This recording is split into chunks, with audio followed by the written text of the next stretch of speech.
So now that I've explained the levels of calibration and broken each one down, what I want to explain to you now is the actual model I personally use to calibrate in field in real time, and the model I believe you should use as well. And this works really well for me at an advanced level because my ability to model women is very, very good. However, it'll work for you at whatever level you're at. And it's also not only the best way to calibrate in the moment, it's probably the best way to learn to model women better as you go. So it's not only the best for your results that night, but it's also the best process I know for learning and improving in your calibration in your game. And basically, it's a three-step process.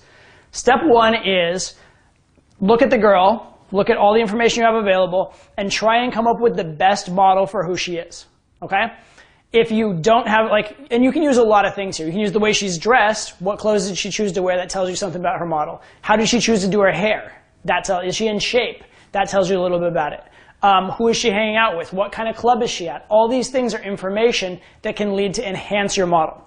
If you don't have any information, or you don't know how to read the information, go with the general female model that I've kind of outlined so far throughout this course, looking at their motivations, looking at their sexual drives, that sort of a thing, okay? If that's a little too advanced for you, then just model her at first as though she's you. Just pretend you're escalating on yourself. Now, that's going to be wrong in a lot of ways because men and women are different, but it's a good starting place, and as you'll see later on in the model, at least there's a place for you to calibrate from there, okay? So basically, from your level best, look at the girl and decide what are her drives, what are her desires, what will she be receptive to. Have a good model in your head, the best that you can. If it's good, that'll help. If it's not so good, it's okay because we're going to work from there, okay? But you need a starting place. So the starting place is model her the best you can from the experience you have and what she's told you. That's step one. Step two is start escalating. However, you want to be escalating in the way of those top two levels I explained to you. So you want to be escalating in very, very small moves. You want to be paying attention to her throughout, and you'll be constantly willing and ready to pull away. Or if possible, actually pulling away ahead of time and working to get her to chase in the escalation process, okay? So you're either doing invisible escalation or reverse escalation from the previous, segments. Okay, those are the two forms. So you want to start escalating based on your best understanding of her model using one of those two, either very, very slow positive escalations or teasing the escalation and trying to get her to escalate on you. So that's step two. Step one, model who you think she is. Step two, start escalating. And if things go as planned, if your model was right, that should go pretty smoothly. You should either escalate successfully or you'll be getting the no's and it won't be a big deal. You'll back off. You'll keep pushing forward and you won't get any hard no's. Things should go well. Or you'll even get her escalating on you. That's if things go smoothly. However, the next step, the third step, and this is very critical, you want to look for anything that surprises you. Okay? And by definition, anything that surprises you means that your model of her was wrong. Okay? Because if you understood her perfectly, nothing she's going to do is going to surprise you. So every time she does something surprising, that indicates your model was off. So when that moment happens, when she says some weird, bizarro thing, then you want to take a step back and be like, wait, maybe I miscalibrated the situation. All right? Or if suddenly she has some kind of an outburst, that's a surprise.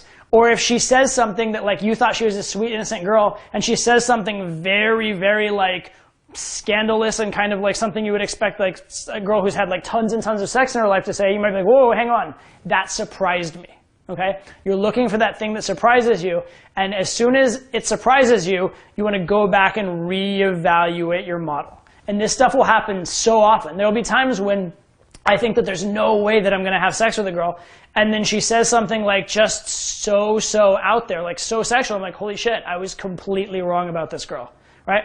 Or there'll be a time when the girl has acted in such a way that the stereotype based on my experience is that this girl's extremely promiscuous, extremely sexually open, and then she'll say something it'll turn out she's a virgin. And I'll just be like, what the fuck, right?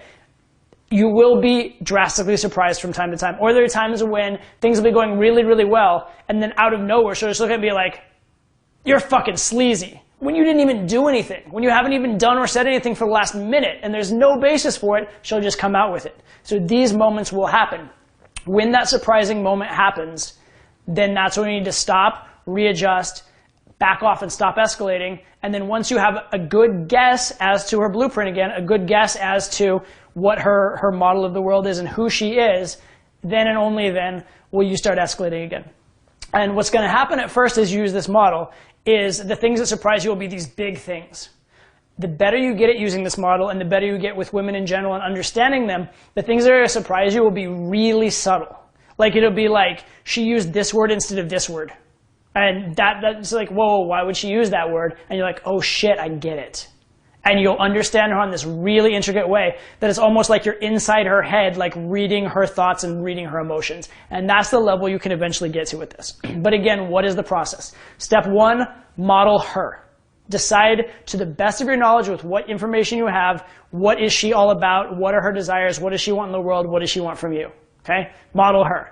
Then start escalating, but escalate smart. Do invisible escalation or reverse escalation. You need to be escalating, but do one of the two.